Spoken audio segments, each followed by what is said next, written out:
সামিরা। সামিরা অধীর আগ্রহ নিয়ে পেছনে ফিরে তাকালো। আর অপরিচিত হলেও মেয়েটিকে সামিরার দেবদূত বলে মনে হলো। সে দৌড়ে গিয়ে তাকে জড়িয়ে ধরল। সামিরা বিয়ের আসরে যাওয়ার আগেই মেঘলা সেখানে পৌঁছে গেছে। আর সামিরা বউ সাজে থাকায় সহজেই চিনতে অসুবিধা হয়নি। সামিরা। আপু এত দেরি কেন করলেন? রাস্তায় একটু ঝামেলায় পড়ে গিয়েছিলাম। যাক, সেসব কথা, চলো ঘরে চলো। এরই মধ্যে সামিরার মা এসে বলল, সামিরা, তুমি এখানে কি করছো? নিচে সবাই অপেক্ষা করছে, তাড়াতাড়ি যাও। আর এই মেয়েটা কি? সামিরা কিছু বলতে যাবে তার আগেই মেঘলা বলে উঠল, আমি সামিরার ফেসবুক ফ্রেন্ড। ওর বিয়ের জন্যই ইংল্যান্ড থেকে এসেছি। কিন্তু আন্টি, সামিরা যাকে চায় না তার সাথে ওকে কেন বিয়ে দিচ্ছেন? কারণ ওর পছন্দ খারাপ। ও যে ছেলেটাকে পছন্দ করেছিল সে একটা চিটার, আমাদের সবাইকে ঠকিয়ে চলে গিয়েছে। এখন ওর বিয়ে না দিলে সমাজে মুখ কি করে দেখাবো? আর জনি ছাড়া তো কেউ বিয়েও করবে না, তাই জনির সাথেই বিয়ে দিতে হচ্ছে। আপনি যান, আমি সামিরাকে নিয়ে আসছি। বলে মেঘলা সামিরার মাকে পাঠিয়ে দিয়ে সামিরার ঘরে গিয়ে জানালা দিয়ে দুজনেই পালালো। কিন্তু অল্প কিছুক্ষণের মধ্যেই জনি সেই খবর পেয়ে গেল। তাই সে তাড়াতাড়ি করে মেঘলার গাড়িকে ফলো করতে শুরু করলো। প্রথম দিকে মেঘলা ভয় না পেলেও এখন জনির সাথে গুন্ডা আছে। মেঘলা আর যাই হোক মারামারি করতে পারে না, তাই সে যতটা সম্ভব স্পিডে ড্রাইভ করতে শুরু করলো। আপু কি করছো? আস্তে চালাও, অ্যাক্সিডেন্ট হয়ে যাবে। ওরা যেমন আমাদের ধরে ফেললে আর যেতে পারবো না, তাই তাড়াতাড়ি ড্রাইভ করছি। মেঘলা বেশ ঘুরিয়ে পেঁচিয়ে জনিদের কাছ থেকে নিজেদের আড়াল করলো, কিন্তু শেষ রক্ষা হলো না। মেঘলা যখন নিজেদের বিপদমুক্ত ভাবতে শুরু করলো তখনই বিপরীত পাশ থেকে আসা একটা ট্রাকের সাথে তার গাড়ির ধাক্কা লাগলো। আর মেঘলা তাল সামলাতে না পেরে গাড়ি থেকে ছিটকে পড়ে গেল। অ্যাক্সিডেন্টে গাড়ি বা সামিরার তেমন ক্ষতি না হলেও মেঘলা ট্রাকের সামনে পড়লো আর ট্রাক চাপায় গুরুতর আহত হলো। সামিরা গিয়ে মেঘলাকে টেনে তুললো। মেঘলা প্রচুর ব্লিডিং হতে শুরু করলো।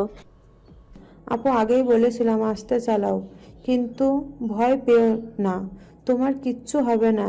কাছে হাসপাতাল আছে, আমরা এখনই পৌঁছে যাব।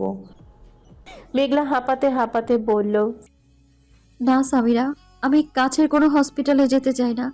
আমাকে আমার আকাশের কাছে নিয়ে যাও প্লিজ। ওর কাছে যদি ক্ষমা না চাইতে পারি, আমি মরেও যে শান্তি পাবো না। অকারণে অনেক কষ্ট দিয়েছি আমি ওকে। আপু সব হবে, আগে তুমি সুস্থ হও। আমার সময় প্রায় শেষ সামিরা। প্রতিবার মিরাক্কেল হবে না। তোমাকে ভাইয়ার কাছে তুলে দিয়ে আকাশের বুকে মাথা রেখে মরতে চাই আমি। আমার শেষ ইচ্ছেটা রাখো তুমি প্লিজ। সামিরা বাধ্য হয়ে মেঘলাকে নিয়ে মেঘলার বলা হাসপাতালের দিকে অগ্রসর হতে লাগলো। এইদিকে আকাশের অপারেশন সাকসেসফুল হয়েছে। রাতের শেষ দিকে আকাশের জ্ঞান ফিরল। আকাশের জ্ঞান ফেরার সাথে সাথেই নাবিল আকাশের কাছে ছুটে গেল। আবিরও গেল। নাবিল গিয়ে আকাশের পাশে বসে আকাশের হাত ধরে বসলো। আকাশের হাতে তখনও ব্লাডের লাইন লাগানো। এখন কেমন আছিস? আকাশ কথা বলার মতো অবস্থায় নেই, তবু অস্পষ্ট ভাষায় বলতে লাগলো, মেঘলা আছে, এখানেই আছে। তুই উত্তেজিত হোস না। কান্নাকাটি করছিল, তাই বাসায় রেখে এসেছি। ভালো করেছিস। এরই মধ্যে বাইরে থেকে মেঘলার গলার আওয়াজ ভেসে আসলো। আকাশ। শেষ রাতে হাসপাতাল সম্পূর্ণ নীরব থাকায় আকাশের কানে মেঘলার ডাক তীরের মতো আঘাত করল। মেঘলার গলা না?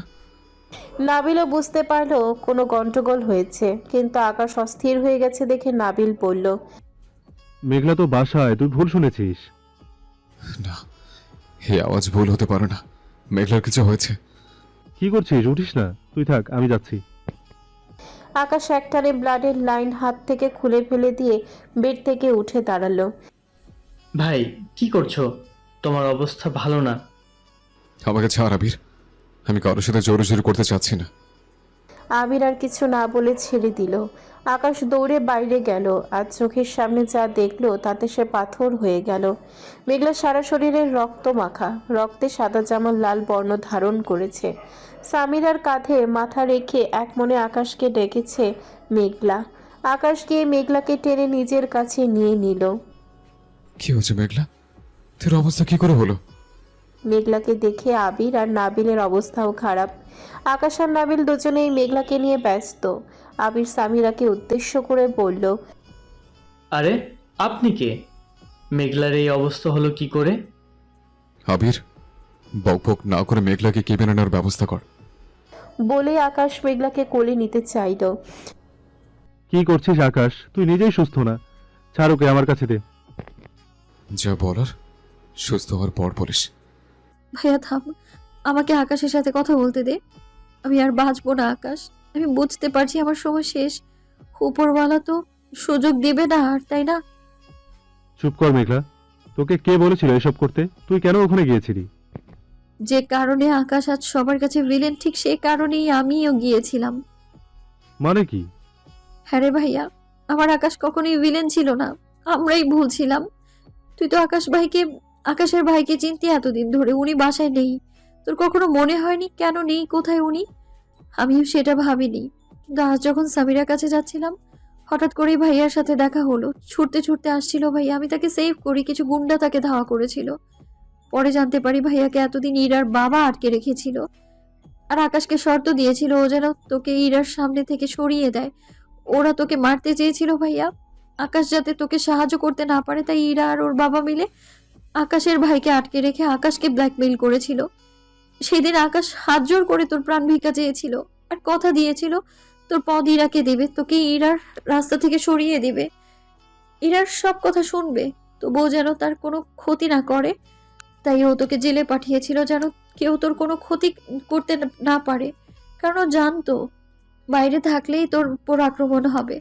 ভাবতে পারছিস ভাইয়া, একদিকে নিজের ভাই, আরেকদিকে তুই, কতটা মানসিক প্রেশার ছিল আকাশ, তবুও ঠান্ডা মাথায় সবকিছু হ্যান্ডেল করে যাচ্ছিল। আর আমি কিছু না বুঝে কত অবিশ্বাস করেছি আকাশকে, কতটা যন্ত্রণা দিয়েছি। আকাশের তো মন খুলে কিছু বলারও সুযোগ ছিল না, কারণ কিছুক্ষণ আগে পর্যন্ত ওর ভাই ইরার হাতে বন্দি ছিল। আমি তোর ভালোবাসাকে বাঁচাতে আকাশকে ফেলে চলে গিয়েছিলাম, আর ও নিজের ভাইকে বাঁচাতেও তোকে ফেলে যায়নি রে। নিজের সাধ্য মতো তোকে সেভ করার চেষ্টা করেছিল। শুনতে পাচ্ছিস ভাইয়া, আমার আকাশ ভিলেন না, আমার আকাশ ভিলেন না। তুই আমার কথা দে ভাইয়া, সারা জীবন তুই আকাশের খেয়াল রাখবি, কখনো ভুল বুঝে ওকে ছেড়ে যাবি না ভাইয়া, কথা দে। চুপ কর মেঘলা। না, আমার সময় নেই, তুই আমায় ছুঁয়ে কথা দে। আকাশ চোখের পানি ফেলতে ফেলতে বলল, তোর কিছু হবে না। মেঘলা আমাকে রেখে তুই কোথাও যেতে পারবি না। তুই জানিস না আমি তোকে ছাড়া থাকতে পারি না। মেঘলা নিজের রক্তাক্ত হাত বাড়িয়ে কাঁপা কাঁপা হাতে আকাশের গাল স্পর্শ করে বলল, আমায় ক্ষমা করো আকাশ, জীবনে কোনোদিন তোমাকে এতটুকু সুখ দিতে পারলাম না। আমি শুধু বোকাময়ী করে গেলাম, আর তোমাকে ভুল বুঝে গেলাম আমি। তবে বিশ্বাস করো, আমি তোমাকে খুব ভালোবাসি। আমি জানতাম না ভাইয়ার ভালোবাসাকে আনতে গেলে তোমাকে এতটা কষ্ট দিতে হবে।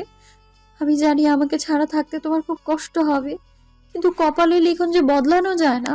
আমি ছায়া হতে সারা জীবন তোমার পাশে থাকবো। আকাশ শরীরের অস্তিত্ব হয়তো থাকবে না, কিন্তু আমার আত্মা তোমার কাছেই থাকবে। এপারে তো হলো না, ওপারে না হয় আমরা এক হব। বলতে বলতে মেঘলা আকাশের কোলে ঢলে পড়ল। আকাশ চিৎকার করে কেঁদে উঠল। আমাকে ছেড়ে যাস না মেঘলা। ওঠ মেঘলা, ওঠ। আমাকে শাস্তি দিস না। আমি তো মানুষ মেঘলা, আর কথা সহ্য করব। নাবিল, মেঘলা কথা বলছে না কেন? ও ঘুরতে বল নাবিল, তোর কথা শুনবে, ও ঘুরতে বল। আবির, তোকে তো আমি মেঘলার দায়িত্ব দিয়েছিলাম, তাহলে কেন দেখে রাখলে না আমার পাগলাটাকে? ও যে বড় বড়ই অবুঝ। মেঘলা, সব দোষ আমার। আমি কেন তোকে সব বলে দিলাম? এ দেখ, আমি কান ধরছি, কথা দিচ্ছি, আর কখনো কাঁদাবো না। তবু আমাকে ছেড়ে যাস না মেঘলা। ওঠ মেঘলা, ওঠ। আমাকে ভিলেন বানিয়ে দিস না। আকাশের আহাজারিতে হাসপাতালের বাতাস ভারী হয়ে উঠল। আকাশের কথাগুলি মেঘলার কানে পৌঁছালো না। নাবিলও পাগলের মতো আবোল তাবোল বলছে। আমি এই ভালোবাসা চাইনি মেঘলা। তোর বিনিময়ে ভালোবাসা আমি কখনোই চাইনি। তুই এটা কি করলি? আকাশ নিজেও অসুস্থ। আস্তে আস্তে তার চোখও ঝাপসা হয়ে আসছে, নিঃশ্বাস ঘন হয়ে আসছে, মাথা ভারী মনে হচ্ছে। বাচ্চাদের মতো কাঁদতে কাঁদতে আকাশও একসময় মেঘলার কোলে ঢলে পড়ল। আকাশ মেঘলা দুজনেরই অবস্থা খারাপ। নাবিল পুরোপুরি ভেঙে পড়েছে। আবির, আকাশ আর মেঘলা দুজনকে কেবিনে নিয়ে গেল আর ডাক্তার ডাকলো। রাত শেষে ভোর হয়েছে। আকাশ মেঘলা দুজনেরই চিকিৎসা চলছে। নাবিল সারা রাত ধরে কেঁদেছে, তার কান্না এখনো থামেনি। সামিরার মুখেও কথা নেই, কারণ সে সবকিছুর জন্য নিজেকে দায়ী ভাবছে। দেখতে দেখতে সারাদিনও কেটে গেল। আকাশের জ্ঞান ফিরে এসেছে। মেঘলার জ্ঞান না ফিরলেও সেও বিপদমুক্ত জানিয়েছেন ডাক্তার। দিন শেষে মেঘলা আর আকাশ দুজনেই মোটামুটি বিপদ মুক্ত হয়েছে। ডাক্তার তাদের সাথে দেখা করার অনুমতি দিয়েছে। আকাশের বাবা মা, মেঘলার বাবা মা সবাই এসেছে। তবে আকাশ শুধু নাবিলের সাথে দেখা করতে চায়, বাকিদের আসতে নিষেধ করেছে। একজন নার্স এসে নাবিলকে বলল আকাশ তাকে ডাকছে। নাবিল তাড়াতাড়ি আকাশের কাছে ছুটে গেল। আকাশ, কিছু লাগবে তোর? খারাপ লাগছে কি তোর? না, আমি ঠিক আছি। আয় আমার কাছে, আয়। নাবিল আকাশের কাছে গিয়ে আকাশের কপালে আলতো করে হাত রেখে বলল, হ্যাঁ বল, কি বলবি? তুই আমায় কতটা ভালোবাসিস? এটা কোনো প্রশ্ন হলো? তুই জানিস না আমি তোকে কতটা ভালোবাসি? বল না, আমার জন্য কি কি করতে পারবি? তুই যা বলবি তাই মরতে বললেও মরতে পারবো। সত্যি? একদম। একটা জিনিস চাইবো, দিবে? এভাবে বলছিস কেন? একবার চেয়ে দেখ, শরীরে শেষ রক্তবিন্দু থাকা পর্যন্ত চেষ্টা করব। যে মেয়েটাকে মেঘলা নিয়ে আসলো তাকে তো তুই বিয়ে করবি, তাই না? বিয়ের আসর থেকে পালিয়ে এসেছে, যখন বিয়ে তো করতেই হবে। তোরা সুস্থ হলেই বিয়ে করে নেব। তুই যেদিন বিয়ে করবি আমিও সেদিন বিয়ে করতে চাই। এটা আবার বলতে হয়? আমিও আর এক মুহূর্ত দেরি করব না। তুই সুস্থ হওয়ার সাথে সাথেই তোর আর মেঘলার বিয়েটা দিয়ে দেব। অনেক ঝামেলা হয়েছে, আর না। আমার চাওয়াটা ওই জায়গাতেই। তোর চাইতে হবে না, এমনিতেই দিয়ে দেব। না, আমি যা চাইবো তুই সহজে দেবি না, জানি, তাই তুই এভাবে বলছি। নাবিল এবার একটু কিছুটা বিচলিত হলো, কারণ আকাশ বেশ সিরিয়াস মোডে কথা বলছে। কি হয়েছে দোস্ত? আমার জন্য একটা বউ খুঁজে দিবি নাবিল। মানে কি? তুই কি লক্ষ্য করেছিস তুই অনেকক্ষণ হয় এখানে এসছিস, কিন্তু আমি একবারও জিজ্ঞেস করিনি মেঘলা কেমন আছে, ওকে সুস্থ হয়েছে কিনা জানতে চাইনি। হ্যাঁ, আমি সেটাই ভাবছিলাম, আর অবাকও হয়েছি বিষয়টা খেয়াল করে। হ্যাঁ, আমি সব মায়া কাটিয়ে দিয়েছি নাবিল।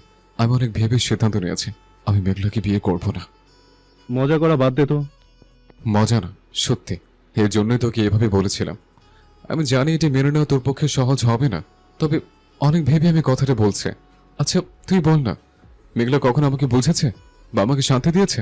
এতবার করে ওকে বুঝিয়েছে, তবুও সবসময় বোকামি করে গিয়েছে। আমি সত্যি আর চাই না। কিন্তু আকাশ, ওর সব কাজের পিছনের কারণ তো তুই ছিলি। ও যাই করুক না করুক, তোকে অনেক ভালোবাসে। ভালোবাসলে বিপরীত পাশের মানুষটাকে বুঝতে হয়, ও কখনো আমি বোঝেনি। আমি পারবো না ওকে ক্ষমা করতে। আমি মেঘলার মুখে মুখে মানা করতে পারবো, কিন্তু তোকে মানা করতে পারবো না। তাই তোর কাছে চাইছি, তুই কি আমার কথা রাখবি? তুই মেঘলা বাদে যাকে বলবি আমি কোনো প্রশ্ন ছাড়াই তাকে মেনে নেব। আমি জানি তুই না ভেবে কোনো সিদ্ধান্ত নিস না, আর তুই যাকে চাস না তাকে তোর ঘাড়ে চাপিয়ে দেওয়ার মতো ভাই আমি নই। মেঘলার যদি কখনো বিয়ে নাও হয়, আমি তোকে জোর করব না, কিন্তু জীবনটা ছেলে খেলা নয়। তুই যা বলছিস ভেবে বলছিস তো? ভেবেই বলছে, কিন্তু সে অপরাধে তুই আমাকে ছেড়ে যাবে না তো দোস্ত? স্বার্থের জন্য কোনোদিন তোর কাছে আসিনি, আর কোনো স্বার্থের জন্য তোকে ছেড়েও যাব না। আমরা যেমন ছিলাম তেমনই থাকবো। বিয়ে করার জন্য মেয়ে কোথায় পাবে এত তাড়াতাড়ি? তোর জন্য মেয়ের অভাব হবে না, তুই এই নিয়ে চিন্তা করিস না। বলে নাবিল চলে গেল। আর কিছুক্ষণ পর মেঘলাকে দেখতে গেল। মেঘলা নাবিলকে দেখে খুশি হলো। এখন কেমন আছিস? ভাইয়া, আকাশ আসলো না?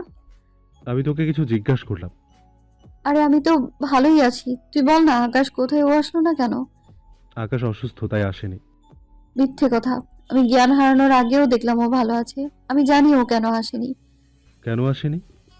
আমাকে এই অবস্থায় দেখতে চায় না, তাই। ও আমায় খুব ভালোবাসে, তাই আমাকে খারাপ অবস্থায় দেখতে চায় না।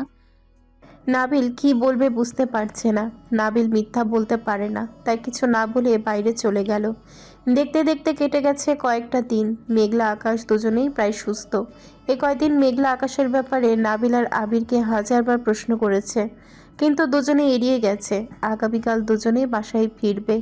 মেঘলার খুশি যেন আর ধরে না। সকালে নিয়ে যাব এসে, ঠিক আছে? ভাইয়া, একটা কাজ করে দিবি আমার? কি কাজ? বাসায় যখন যাবি আমার জন্য পিঙ্ক কালারের একটা ড্রেস আর আমার অর্নামেন্টসের বক্সটা নিয়ে আসবি। আমি এমন অ্যাপ্রন পরে বাসায় যেতে চাই না। আচ্ছা, নিয়ে আসবো। বলে চলে গেল। আর কিছুক্ষণ পর মেঘলার কথা মতো সব নিয়েও আসলো। পরদিন সকালে হাসপাতালের সমস্ত ফর্মালিটি শেষ করে আবির এসে বলল। মেঘলা চলো। মেঘলা অধীর আগ্রহে অপেক্ষা করছে, কারণ আজ তার আকাশের সাথে দেখা হবে। ভাইয়া কোথায়? আকাশ ভাইয়ের কাছে গেছে, আমাকে বলল তোমাকে নিয়ে যেতে। ও আচ্ছা, আচ্ছা বললেই হবে নাকি, চলো। তুমি একটু দাঁড়াও, আমি রেডি হইনি। রেডি হওয়ার কি দরকার, এইটুকুই তো রাস্তা। আজ কতদিন পর আকাশের সাথে আমার দেখা হবে, আমি জানি ও আমার উপর রেগে আছে, কিন্তু আমাকে দেখার জন্য অপেক্ষা করছে, তাই আমি আজ ওর মন মতো করে সাজবো। তুমি একটু বসো, আমি এই যাব আর এই আসবো।